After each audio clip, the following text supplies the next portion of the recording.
States. Hi, Rachel. How are you? I'm good. We have done very well to get here on time, live. Yes, yes. Well, I wasn't running around like insanely busy today for once. I've mostly stayed in and the past few weeks have been pretty hectic in my schedule. Going to the hospital like almost every day, taking care of family, and then, so today I'm actually here. So yeah, I was able to make it here on time. So are you. Thank you so much for joining us. How is it over there in the UK? What time is it? Yeah, it's 9 o'clock at night for us. So, yeah, it's okay. We're just going into winter. So, having very mixed sunny day, cold day, sunny day, raining, and you don't know what to wear in the morning. Like, you get all your jumpers on, and then it's really hot, and then you're like, oh, no.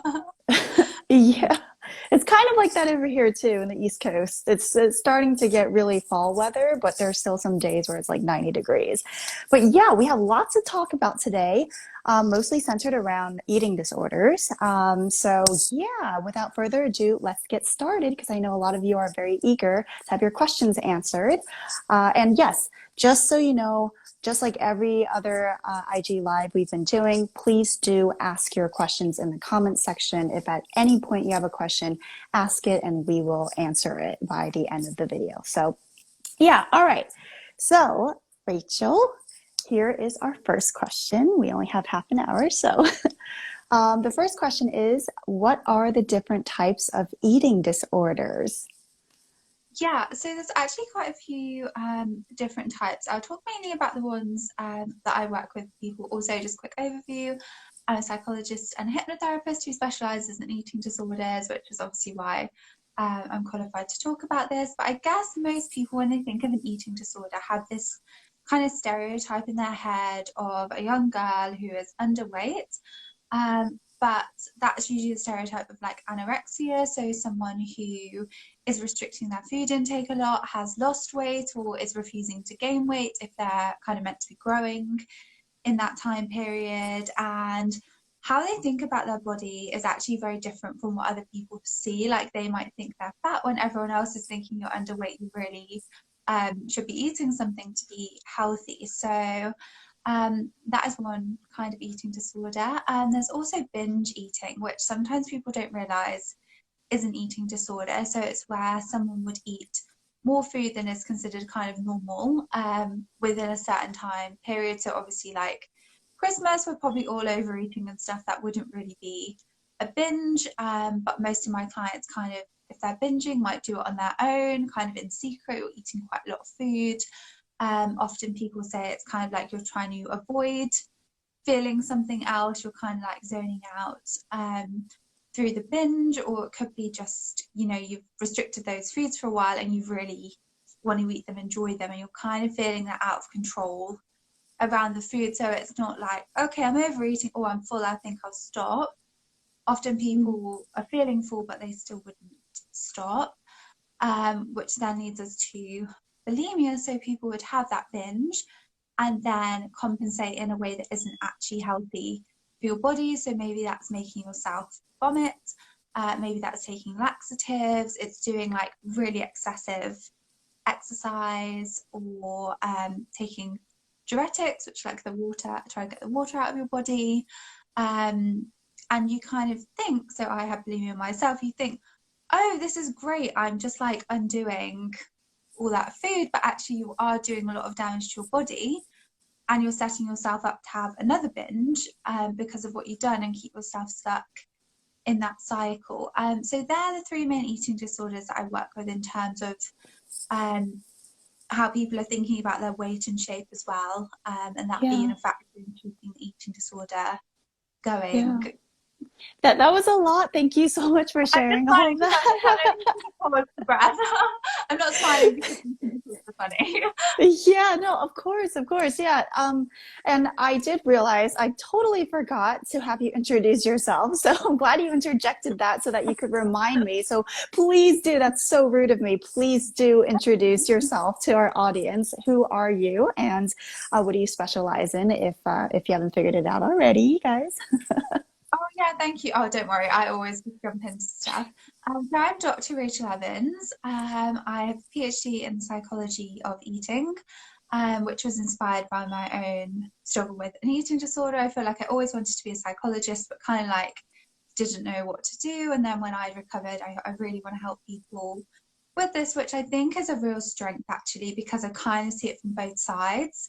And I can recognize when people are struggling, and it's like, okay, well, the evidence says this should work, but for you, it doesn't seem to be helping. It's not a one size fits all. So I don't know. I feel like it maybe makes me a bit more flexible, a bit more empathetic about it. Yeah. And then I just love learning more to try and help clients. I also do hypnotherapy, neurolinguistic programming, emotional freedom technique like the tapping. I don't know if you've ever done that Hmm. before. Yeah, no, these are all very great techniques, and interesting that you have your PhD in psychology and that you are also doing NLP, neuro linguistic programming, as well as hypnotherapy, because a lot of psychologists don't believe in that. But anyway, that's a different, I guess, episode for a different time. But yeah, I definitely do believe in those, just FYI. So I've done some of those myself. And yeah, at some point we'll get some hypnotherapists on board as well as some NLP specialists to talk about that as well. But for now, concentrating on eating disorders. So what I got from what you said before, just then, what I found really interesting is you said that there was a lack of control with binge eating, and that sometimes people binge eat because they're trying to not feel something, and then there's a lack of control, and then that lack of control sometimes leads to bulimia, and bulimia is really bad for the body. So how common are eating disorders like this? Yeah, so some statistics say like 9% of the population have an eating disorder. I know in the UK, where I'm from, it's like over 1 million people. There are people that have got a diagnosis, but we do know like a lot of people struggling with an eating disorder, maybe they don't want to seek medical help because either I will say that in denial. I was in denial for a long time when I had an eating disorder, or you just don't recognize it. Maybe your family and friends don't recognize it, or even if you do, you're really scared to get treatment because then you might put on weight, or then the way that you're trying to make yourself feel better every day, you feel like it's going to be taken away from you, which is not what happens in therapy. Obviously, we give you lots of other skills to cope without the thoughts and feelings and behaviors that you're using at the minute. But so I guess how common are they? The statistics say about 9%, but I would say people struggling with eating disorders or disordered eating is actually higher than that. So it's actually quite a lot. Yeah, it's probably underreported. Like most mental health diagnoses and suicide, there's a lot of cases that are unreported, so we don't actually know the actual numbers. And in reality, the actual numbers are probably much higher than we know. So, okay, so third question: people are getting more and more aware of anorexia. But there is definitely more of a stigma when it comes to bulimia. And a part of that is when people say, I make myself vomit, a lot of people get weird about it. They get grossed out about that. So I know that you struggled with bulimia yourself. So yeah, can you tell us a little bit about that and the stigma around bulimia? Yeah, I can do. And I think as well, in terms of, like you say, people being aware of anorexia more, or sometimes even glamorizing, like, oh, look how Mm. thin she is, when you don't actually know what the person Finspo. is going. Finspo. Exactly. Yeah, it's, yeah, not a good situation. But yeah, in terms of bulimia, I think there's a lot more shame, like you say, that either people aren't going to understand when you tell them. And even with binge eating as well, sometimes my clients will say to their family, I binge eat. And their family will be like, oh, well, it's not that much. Like they don't realize how much distress it's causing the person, or if someone does it in secret, then your family don't understand how much impact it's having on your life. Or I should have said earlier when I was talking about eating disorders as well, the amount of like room in your brain it's taking up thinking about food or exercise or your weight like every day. So I don't think people see that. And then, yeah, it's just not normal, inverted commas, to be making yourself sick. I guess people get a bit squeamish about it. I'd say people who compensate for a binge in terms of overexercise, actually maybe those people get praised for it because it's like, oh, look how healthy they are. They're going on that really long run. So you're probably getting that positive reinforcement from it. But other behaviors, yeah, even laxative use, I think the stigma just comes from people not understanding, or you worry that they're not going to understand, so you don't want to tell them, and then you kind of build up in your head more. Whereas maybe if you did talk to someone who understood, then this sentence doesn't make sense. I was going to say it's understandable in that, I Mm-hmm. guess as well, that what we talked about feeling out of control doesn't feel good to admit. I don't feel like I'm so in control. I kind of, another way sometimes I phrase it is like you feel like you're going on autopilot when you're eating. Sometimes it doesn't feel good to admit that's happening if you quite like, can't think what the word is. I don't know, it's just not nice. Sometimes it's not nice to have to admit that. But actually, there's reasons why you're doing it. If we look at your past and your childhood and what you believe and what's going on in your body now in terms of like the physiology, like hormones and stuff, and your nervous system and your blood sugar, and then your thoughts about food, it can be understandable, which is what I talk to my clients about all the time. So it's not that there's something wrong with you. I think that's some of the stigma that we put on ourselves too. Like, I'm broken, there's something wrong with me, no one's going to understand. I think I'm crazy, everyone else is going to think I'm crazy. How can I possibly tell someone that I'm doing this? Coupled with the other side, I suppose, of like, actually, do I even want to let it go? Because what would happen if I do so? I know I'm going on for ages, but I think people can feel really stuck. I know myself, like, it wasn't until I thought, this is just taking over my whole entire life. Like, the good bits are not worth all these bad bits, like ruining every day. It's ruining my holidays. It's ruining Christmas. I've got to get help now. And then I Right. guess I'm happy to talk about it. Right. Yeah. Um, you mentioned a lot of different things in there too, laxatives, and so it's not just about making yourself throw up, right? So could you describe a little bit more about that? Like, what is bulimia? Yeah, so in terms of those behaviours that I was mentioning, I think in the DSM, which is the Diagnostic Statistical Manual, I think it says inappropriate compensatory methods. So like I was saying, they're inappropriate because actually of all the damage that they're doing to your body, even the over exercising, you're probably more at risk of getting injuries. Again, your like body systems are getting all out of balance because you've like way overeaten and now you're like under eating actually. Even like fasting can also be a sign of bulimia if you have a big binge and then you fast. But now obviously with intermittent fasting and things like that, people might start to think that's normal. Um, but if it's having all these effects on your mental health as well, then it's not normal. Like, I know, for example, like my parents have done kind of fasting diets. I don't particularly agree with it, but I just let them get on with it now. I think, okay, whatever, it's your life. But mentally, it doesn't bother them that much. Like, they can be flexible. If they were meant to have, they were doing like the 5-2 diet, where you fast for 2 days. If they need to Mm, move their day around in the week, they're like, okay, let's just move it. Whereas I mm. guess with bulimia or with eating disorders, it's that more rigidity.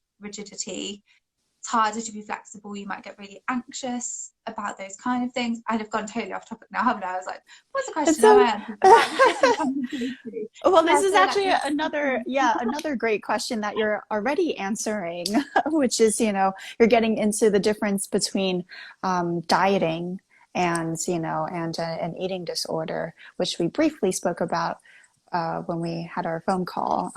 So I guess, yeah, I guess if you want to, you can definitely get into that a little bit. We do have time, so we're good on time. Sure.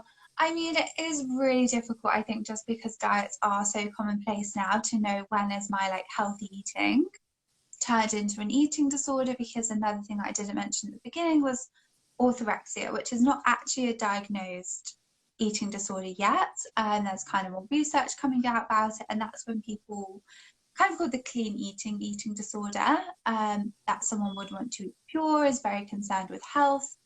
So, in the terms of the textbook definition, this person would be less concerned with weight. It would more be Mm, like, how healthy are these foods that I'm eating? So, is it organic? Is it like got raw sugar and all those sort of diet things that you hear being flung around. But then I guess the downside of that is if we make our diet too restrictive or we're trying to be like too healthy, actually we might be cutting out whole food groups, like macronutrients that actually our body needs.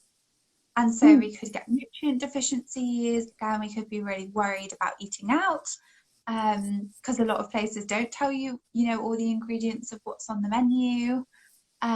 Difficult in social situations. I think with all of these eating disorders, because you're so in your head about it, really does affect social situations and relationships and career and just has this massive knock-on impact. Whereas I would say when someone's on a diet, okay, yeah, it's probably going to take more room in your head because it's the latest thing you're doing. You are having to think about food a bit more. But for me, I think it's that flexibility element can come hmm into it.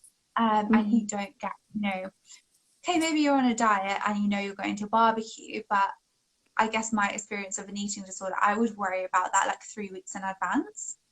Whereas I think previously when I'd been like healthy eating or now, I would just go to the barbecue and focus like, okay, let me have some salad as well as my burger or whatever else I was going to have. It wouldn't have all that emotional knock-on impact as well, or on my mm. behavior, or the next day and the day after, always to be thinking it over. Or I guess some of it comes down to as well, like how in touch are you with your hunger and fullness signals? Again, with I hmm guess not a healthy diet, but a diet that is not too restrictive, you would like to think, okay, I'm really hungry, I could have something else. Whereas I think when we get stuck in the real rules, oh, I've got only this many calories a day, I can't possibly go over, but I'm really Yeah, hungry. To me, that actually isn't really healthy eating anymore. It's not really doing your body a service. So it's interesting. really, I keep doing this because it's so just tangled up grey area. hmm That I think, like I say, it's when you notice what is this bigger impact it's having on my life. Yeah, I know quite a few people with very restrictive diets actually, and there's a lot of places that they won't go to, because they don't have their certain diet there, or whatever. And I've never really thought of it as an eating disorder until I had this conversation with you. So that is interesting that sometimes it could point to something more than just the diet, that there's actually some type of more anxiety or more of an eating disorder behind that. So, yeah, that's very interesting. Um, Yeah, I think it's kind of just, I think it's kind of a sliding scale between, someone has a very intuitive relationship with food, is happy with their body weight and shape, or like they're not happy, they can accept it and it doesn't have too much knock-on impact on everything else, to, yeah, eating disorder, really struggling to function, food is basically taking over everything, and weight. Like there's this whole middle area when we probably wouldn't say they have an eating disorder, but it might be starting to get to disordered eating, like you say, if it's so strict. But then it is really difficult mm, because I know when I started like healthy eating, which was more like orthorexia, clean eating, I was just basically really annoyed that everyone wouldn't fit around me. And I was thinking, well, why is me healthy eating being a problem for everyone else? Maybe restaurants should serve something more healthy, but then you think, well, they can't please everyone with every single different diet. So I right. guess It for sound, me now is like, yeah, it sounds like a lot of mm-hmm. worry. Yeah, it sounds like there's a lot of worry and anxiety, and just you're saying like a lot of concern that goes into that like is kind of the difference between a healthy diet versus an eating disorder. Um, and by the way, everyone, if you have any questions, please do put that in the comments. But speaking of, we do have some questions that some of our audience members have asked. So I would love to ask them to you. One of them is it possible to have an eating disorder without behaviors relating to anorexia or bulimia? So I think we kind of just got into that a little bit. Yeah, so good question. It is. So I covered ones at the beginning that were related. Actually, there's a whole other ones. I'm not quite sure how many. But for example, there's pica, which actually then people as part of their eating disorder would eat foods that we don't usually consider as foods. So, for example, like maybe dirt or Mhm. like paper or like little pebbles or something. So, actually, it's slightly more common in people who are pregnant and get strange cravings. But it could be children, it could be anyone kind of eating these That's actually more foods. common. That's more common than people might think, right? Because I know I've definitely heard of that multiple times of, people eating dirt or something. Isn't it linked to some type of mineral deficiency or something in the body? I always thought. Maybe yes and no. Like, I think it can be an indication of that, but I think it can also be like, I guess, what you've learned in your childhood and a whole load of other things. I think with any eating disorder, there's never just one thing. Mhm. Like, even say with anorexia, someone might think, oh, it's because I was bullied when I was younger for my weight. But that's not the only factor. Maybe there's some of your like personality traits in there. I can't think of Mhm. other examples. But basically, no, it's not just ever Genetics, the yeah. same thing. But yeah, Mhm. genetic. Yeah, so even Biology, Pika, like I neurology, think yeah.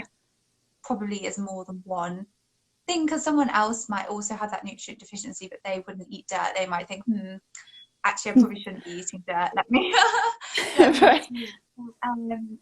Yeah, so I guess it's just a problem in terms of what those foods might be doing to your digestive system and your health Right. overall. There's also avoidant restrictive food intake disorder. So in that, someone is not concerned about their weight and shape, whereas not whereas actually in this, people will avoid certain foods which can be more or less restrictive. Usually, to get the diagnosis, it's going to be quite restrictive, and people might be avoiding them because they worry about how it's going to affect their, I guess, how they feel. So, for example, I had a client with a lot of digestive issues, and then she began to be like scared of a lot of foods because she was worried how they're going to influence her. But then, actually, because she was barely eating, she lost a lot of weight, and her Mm. parents sent her to come to see me because they thought she had anorexia, but she didn't because she wasn't worried about weight and shape. She was just worried about eating for a whole lot of Mm. other reasons. It might also be if someone has that they don't like the texture of a lot of foods or even like the color or the smell.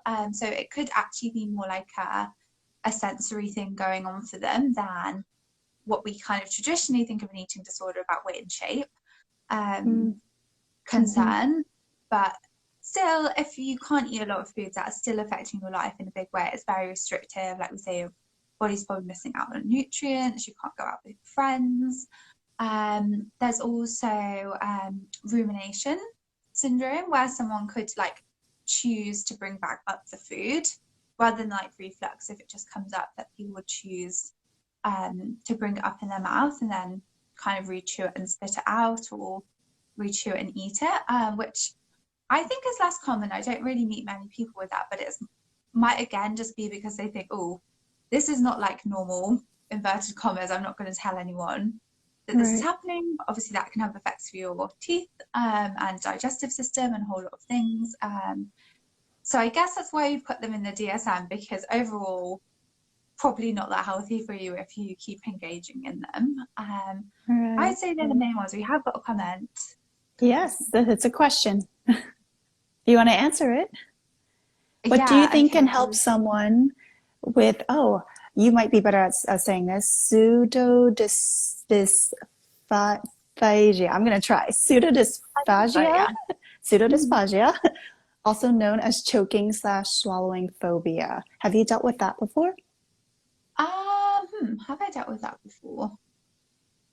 Do you know what? I don't think I have. I think I've had people inquire, but then not actually take action on it. I guess because sometimes when it's a phobia, people are so scared that it might change that then Hmm. they don't want to take action. But I guess for me, I would probably approach it in the same way as other kinds of eating disorders. Like I was saying, that understanding piece of understanding, okay, what is under this? Was it a bad experience that now you developed this phobia from? And then with NLP and with hypnotherapy as well, there are a lot of different techniques that we can use for phobias. And even in the kind of more psychological CBT, like kind of exposure therapy type things, um, And also, I think it's about, in terms of when hypnotherapy as well, we have to think about like basically your brain gives you back what you tell it. So if you're like, oh my God, I'm going to choke on whatever this is, your throat's more like probably going to be closing up because you're thinking about choking. You're, you know, going to be getting stressed about it. Whereas if you're thinking like, oh, it's okay. So I have actually done, this is reminding me, I did hypnotherapy with a client who didn't want to eat fruit and vegetables Mhm. based on stuff like that. So I suppose for her it was kind of a phobia. She told me at length how she couldn't eat fruit and vegetables. And we did this like nice hypnotherapy session about imagining like it's going down a slide, and gave her all these visual things for her brain to imagine about the food easily going down, and then she was able to eat them um, more easily. So I'd say if you're open to something like hypnotherapy, maybe having a look into that, or any kind of things as well that reduce anxiety Mhm. before a Mhm. meal. And I do two kinds of hypnotherapy, but with the other one that I do, we actually help you go back to what is a memory that's underlying this phobia or this fear or whatever your like issue is. And Mhm. then we help your brain actually reframe that memory and think about that memory in a different way, so it doesn't kind of have the Mhm. same knock-on impact now. So obviously we can't make you forget something. We're not trying to say that thing didn't happen, but we're helping you look at it in a different way so it doesn't affect your life negatively now. I hope that was a helpful answer. Um, yeah, you're going to Yeah. always get me a message about it. Yeah, and just to break some stigmas about hypnotherapy while we're on the topic, hypnotherapy is not in actual therapy, hypnotherapy, it is not somebody holding a watch there, you know, and then putting you to sleep and then telling you to do weird things like bark like a dog or things that you don't want to do. It's not that at all. So, hypnotherapy can actually be extremely useful for things like memory and changing behaviors and changing thought processes and phobias and all sorts of things. So, yeah, again, different topic for a different time. But yeah, we do have two more questions before we wrap this up from our audience members. So the second one is, how do you know when you're starting to develop an eating disorder? That's a good one. Yeah. Yeah, good question. I would come back to what I was saying about that lack of flexibility almost. Like if you've noticed that the rules that you have around food, and I think everyone has some, I would call them rules, but to some extent you have like habits and things that you usually do. So this is just a random example, but like I would have two Weetabix. I don't know why, it just seems like Weetabix come in twos. No, However, sorry, what now, comes in twos?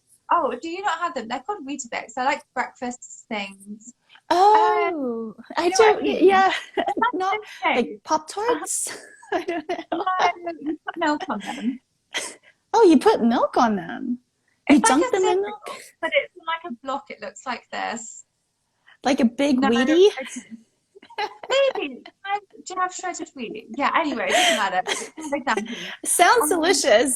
I would like to try one. yeah, it's okay. They're quite tasty. I've been going through the phase of eating them. But like our brain likes kind of rules because it's easier. So we don't always have to get up in the morning and think, okay, how many of I'll use Weetabix for the example. You can imagine what you want of Weetabix. Um, Okay.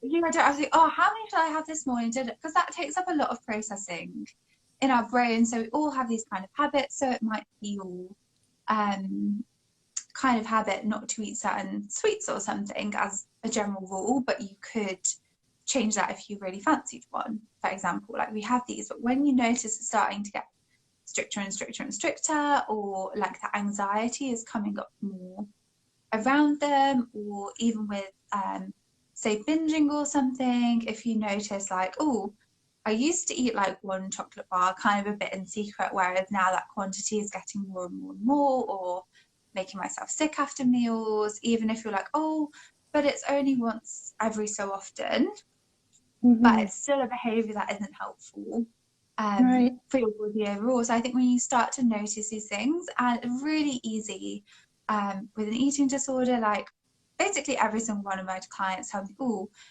I've requested this call with you to talk about working with you, but don't think I'm sick enough. Like we have this in our head of, when I was talking about the scale, Yeah. right, almost off the end of the scale, someone is so ill or so underweight or Right. whatever, And you like don't want to this, wait until then. Yeah. yeah, exactly. So I think if you notice, although I would also say it's very hard to notice in yourself because I guess from my experience or what I hear from clients, you think you're doing the right thing. Sometimes with anorexia, it's almost like this voice in your head is telling you that you're doing the right thing. And kind of like I alluded to earlier, actually, you think, why has everyone else got it out for me? Why are people telling me, oh, you need to eat more? Or why are they telling me, Hmm. you don't look, you've lost too much weight or something? Sometimes you can't see it yourself, or you might take that as a positive. I know I got quite defensive for a long time before I finally decided, oh, actually, no, maybe I am actually, this is making me really depressed and Can unhappy. I So ask maybe I you, talk can to I ask you, someone. were you throwing up at the time when people were telling you things or when you were Oh, getting so for defensive? me, actually, I'll try and do it in a nutshell, but it started off as restrictive eating. Okay. Sort of started off more the orthorexia, clean eating. I read way too much stuff on the internet about what I should and shouldn't eat until it got Hmm. to the point that there are very few foods that I felt okay about eating, and very kind of small quantities, and I was definitely over exercising, and that kind of just got more restrictive over the course of like 2 years. And then I guess, oh, so I'd lived abroad a bit at that time. Then I'd come home and was living with my parents. I was like 24 at the time, so I Hmm. wasn't really young. And then my parents could see that I was like obsessed with exercising like twice a day. I wasn't eating enough. My mood was all over the place because I wasn't feeding myself enough to keep my mood stable. So that's when they said, look, you're not okay. My dad like literally cried and said, you're going to end up in hospital. And I was like, Wow. no, I'm fine. I just Oh, wasn't wow. having, I'm like, I'm fine. What I'm doing is healthy. You are Did, not and you healthy really because thought you that? don't work out. Yeah, no, genuinely. I was like, you don't work out. You eat X, Y, and Z food. That's so unhealthy. I'm here eating my salad. Look how healthy I am. Hmm. But yeah, like I said, it's when I just realized, oh my gosh, I'm like living Groundhog Day. Every day is the same. And I realized I got so anxious if I couldn't exercise, or I did realize in the end, actually, I just can't go out and eat with my friends. I ended up splitting up Hmm. with my boyfriend. He is now my husband, so it turned out okay. But only That's because we good. had booked a holiday together and we didn't want to lose the money, so we got back together. Um, but yeah, so then the bulimia came when I did see a therapist, but she wasn't a specialist in eating disorders. So I Hmm. think she really did help me almost like shake up the food rules. But then I started binging, and that did feel very much like out of control. I need all this food because actually my body was really malnourished from when I'd been Hmm. restricting. That then I got like extreme hunger. But I would only let this is going on for a while, but sorry, I would only let myself eat at night, and then I would just binge, but I wouldn't eat a lot during the day. And did And you then know at that point, sorry, did you know at that point that you had an eating disorder or still no? I think I knew at that point. I knew at that Oh, point okay. when it was the binging and When do you kind of think wasn't going like to you accept knew? the under eating. I'm sorry, Um, what? I kind of wasn't going to accept the under eating was an eating disorder Oh, at the okay. time. But I think when I started binging, then I made myself sick. And then That's when you I knew. did go to the doctors. I actually, this is going on to many other conversations, but I actually, this is quite common too. I actually went to the doctors for the physical symptoms. So I was like, well, my hair is really dry. It keeps falling out, like in the shower, it just comes Oh. out loads. And like, I'm really cold all the time. My skin, like, I went with all these other, can't remember if I had digestive issues, but often with clients, they have digestive issues as well because they're not giving their system enough, or with the being sick, that's kind of messing everything up. Hmm. And for a while, they were just like, oh, well, let's do some blood tests, or no one said, okay, how are you eating? Or like really probed to say, I think you might have an eating disorder, Hmm. for like a good few months until one lady did. Hmm. And then I went to like a local charity a few times for like a group session, but I didn't really enjoy it. I can't remember if that was before or after I saw the private therapist though. It was a bit blurry. It was like 5, 6 years ago. Um, but yeah, I think it was when I was making myself sick. And then I kind of went into denial again because I'd stopped the binging as much. I'd put on the weight back to a healthy weight, which was very mentally hard for Yeah, me. yeah. But then when I started my PhD, I was really stressed about it. And I think I was quite lonely and just didn't feel great. And then I started binge eating again. And I Hmm. started making myself sick more. And actually, at that point, first, I was making myself sick because I was like, I need to get rid of the food, which, like, as we've discussed, is not a good strategy. Don't actually get rid of Right. the food. And you know, actually you're messing up your potassium levels so much that you could have a heart attack. But you always think Oh, like, oh, well, this will never happen to me. No, it won't happen to me. It happens to people all the oh time, but yeah. you just, Wow. don't think about it. Right. But then it just became such a coping mechanism of like, oh, I'm feeling stressed. I'm going to do that because actually, when you make yourself sick, it releases endorphins in your brain Hmm. because like you're hurting yourself. But then that becomes almost addictive that you kind of want to get that release or that feeling from it. And it was only Hmm. when that was happening way more often, like every day, multiple times a day, which again, we Hmm. already said earlier, don't wait until it gets, you know, don't Hmm. wait until it gets to that point or worse than Hmm. that point. Get help Right. before. But I think Yeah. then I did acknowledge, oh God, I can't do this myself. I really need some help. I better admit that So I've it got an really was eating a disorder. journey. It really took you a long time to get to the point of admitting to yourself that you had an issue with eating, Mm, even though your dad, tried to tell you and he was crying, and then you went through multiple episodes of binging and all of that. I mean, it sounds like it definitely was a long journey for you to get to the point where you fully accepted that. So yeah, this is a really good question is how do you know when you're starting to develop an eating disorder? By the way, everyone, that's the question we're answering.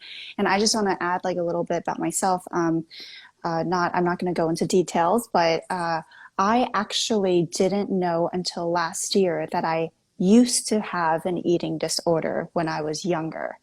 There was a period of years in my life when I was taking diet pills, caffeine pills, all the time, every day, like 3 times a day. And I'm a pretty small person, so that's like very it's definitely stressful in your heart. There was a period of time where I was modeling a lot, and I don't blame it on the modeling at all because, it's not just, like you said, not just one thing, but I was extremely restrictive and with my diet, and I know a ton about nutrition because of this. But depending on the shoot I would do, there would be days where I would only eat like chicken, or a day where I only eat celery, or a day where I only eat whatever, depending on what shoot I had to do. And it was like, and I would exercise all the time, and I would get stressed if I ate too much of one thing or another, and then I'd just be in the exercise room with like 3 cups of coffee and the diet pills, and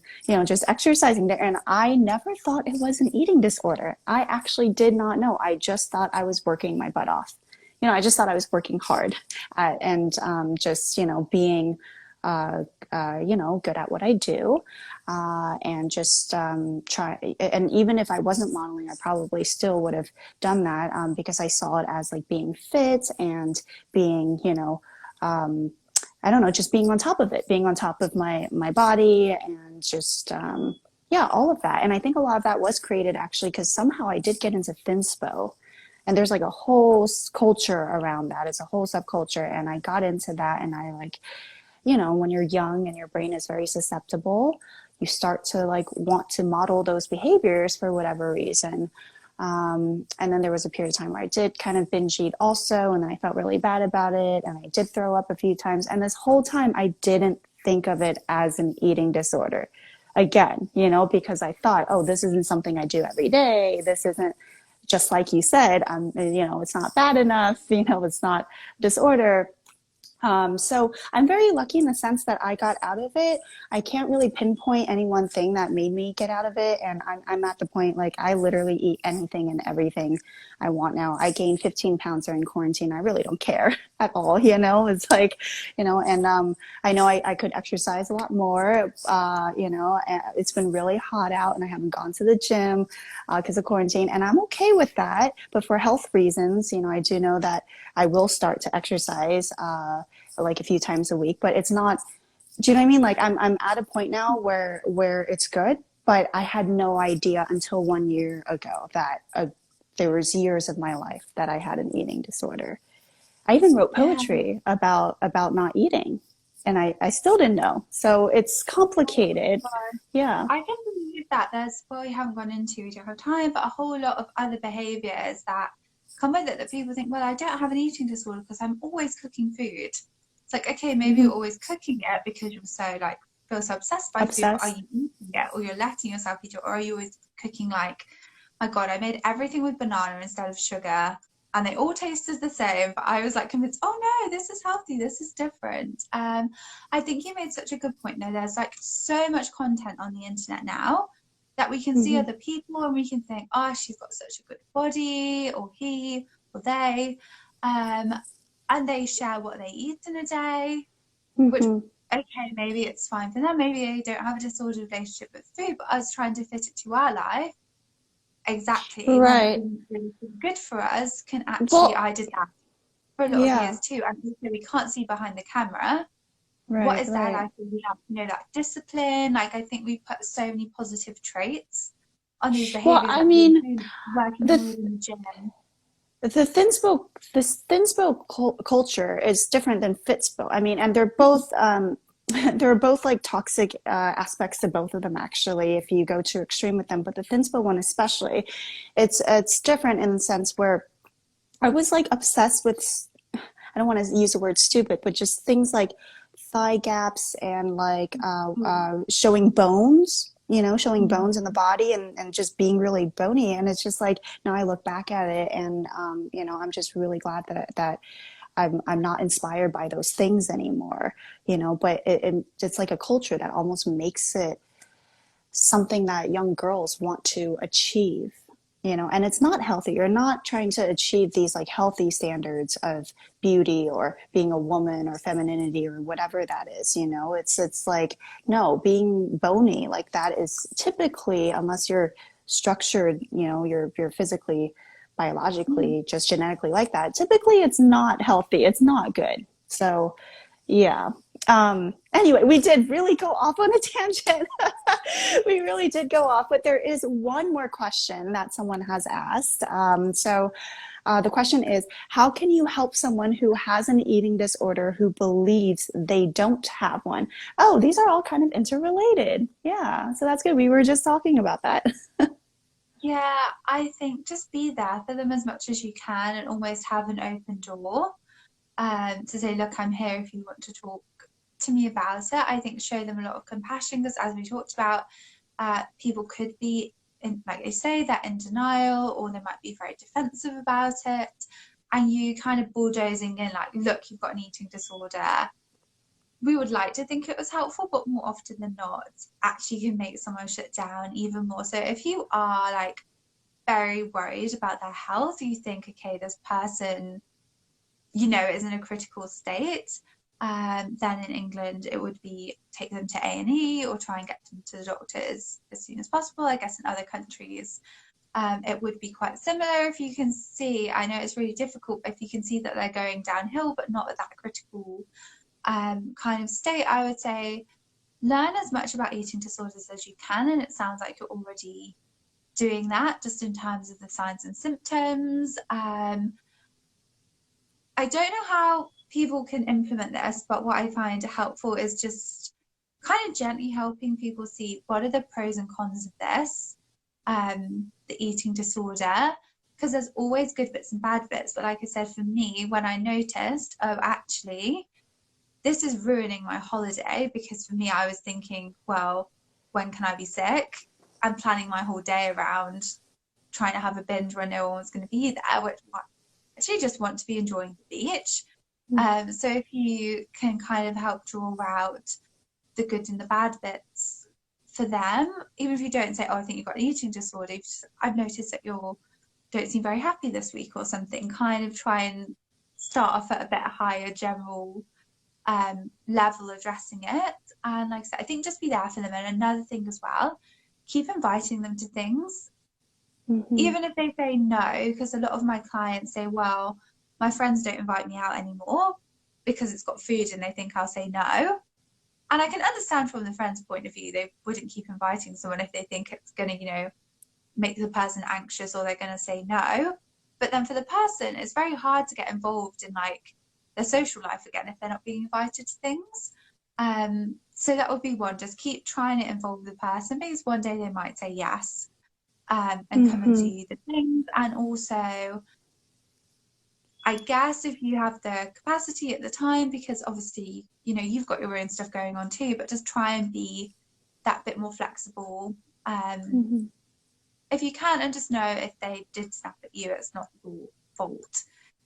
It's usually Right. just the eating disorder, or they're really hungry, or they've had a binge and they feel really bad about it. So I think just that understanding, trying to learn, and I'll put 2 links in the comments as well for like charities that have got a lot of information on their website.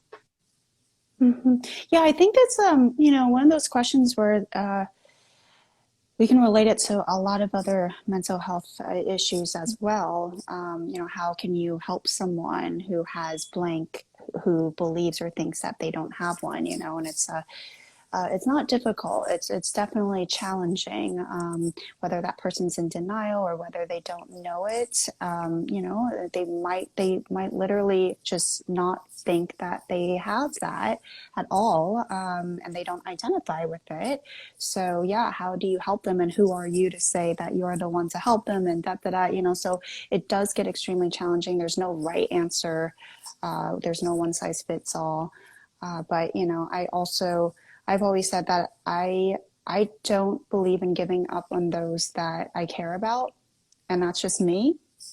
You may disagree, but that's just what I always think. So sometimes it could be a lifelong battle, but yeah, I do think that at a certain point, if you are able to help a few people, it's amazing. Yeah, you're not going to be able to help everyone, and that's okay too. But and it's not up to you also. So yeah, but obviously getting a therapist or psychologist or someone involved is an process, important part of the process. So yeah, I know that we're way over. There is a really interesting TV show that's by the BBC that I wanted to ask you if you would recommend to the audience or not, but it's called Super Size versus Super Skinny.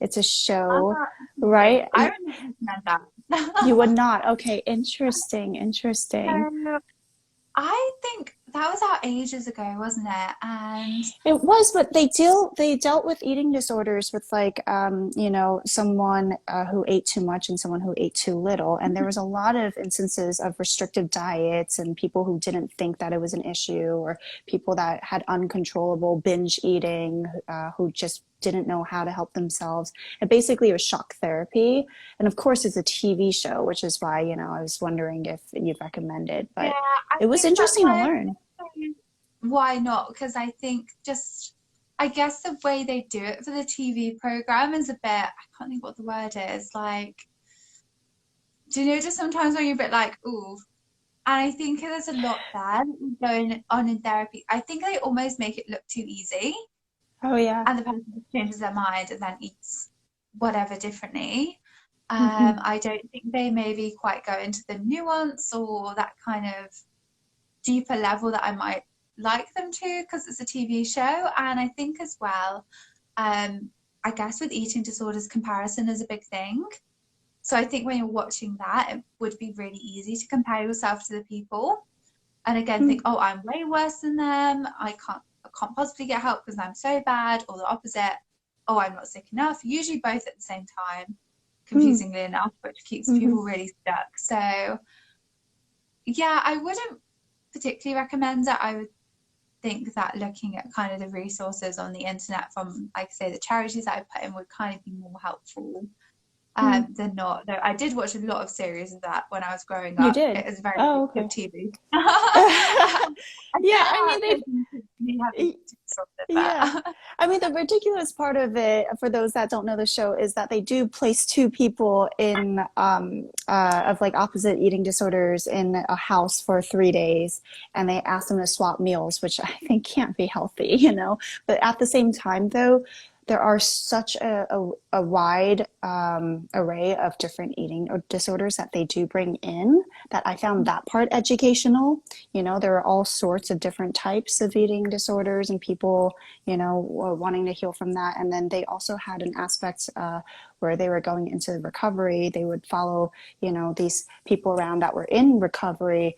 I think it was mostly anorexia, bulimia, right? And yeah, so that was interesting. And they would interview them and they would get to, you know, tell it from their perspective and the struggles of recovering. So, but yeah, I guess with all of TV shows, take it with a big grain of salt. Oh, what? Oh Is no, it you your can little have dog or your cat? it. My cat, she doesn't want to say hi. Usually she's quite Oh, friendly. yes. She doesn't want to Yeah. I'm surprised my cat's not here. Yeah. say Well, anyway, thank you so much for this conversation, Rachel, hi. and for going over. But yeah, thank you for answering all the questions that everyone had. I hope that everyone here got a lot out of this. I definitely did. And yeah, have a really amazing night over there in the UK. And yeah, I just want to make sure we didn't miss any other questions before we go. No, it doesn't look like we did. Cool. Awesome. Great. Well, thank you so much, Thank Rachel. It you. was great chatting with you. Have a great night, Bye. everyone. Thanks for tuning in. Bye.